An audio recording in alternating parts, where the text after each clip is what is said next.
This is Tic Tac Toe, and this is a fully mechanical Tic Tac Toe. Pressing a button registers your mark, locks your move, and automatically changes the turn. So when the next player goes, the board knows exactly what symbol to play. And of course, when the whole thing's over, you can reset it and play a new game.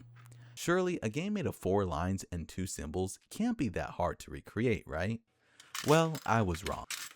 And after a bunch of prototypes and revisions, the end design was way more complicated than I expected, with over 200 screws, 60 rubber bands, and over 140 3D printed parts.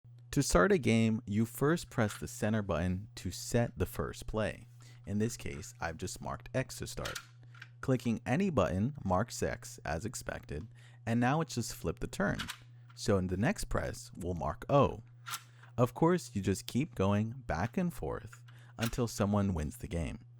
Now, there's no win detection here, so you really just have to play honest with whoever you're playing against, and once the game is over, you just press that same button that we talked about earlier to clear the board.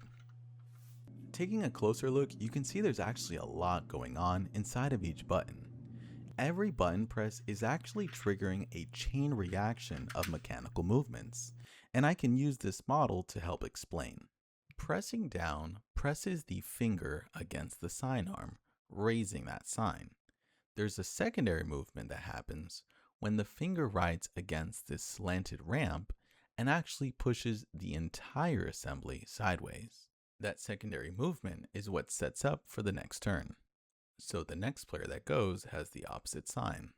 Of course, that pushes the assembly back to where it was before, and the whole thing just loops over again. But to avoid these fingers jamming into each other, I had to add another feature.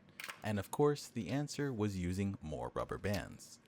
These fingers push rigidly in one direction, but fold in the opposite direction, so that when any new button is pressed, the existing engaged fingers just fold out of the way. And that's really important because we're going to need this when we reset the board. I use rubber bands everywhere on this design because they act as a mechanical form of memory. Any tension that I put on the rubber band can be undone and returned back to its original spot. So now let's understand how pressing this button actually locks it into place. That's what this plate is for. I call this the reset plate, and it also operates on a slide. I can use this early prototype to show how it works. Every time you click a button, there's these little legs that come down through the base plate. These catch onto the reset plate, holding the button down in a locked position.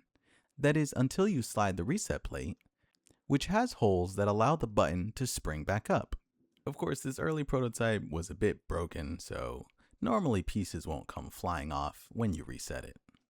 And the final touches was to add some extra details like this skirt to hide some of the lower mechanics, and to add some badges on the buttons so you knew exactly what to press to start the game.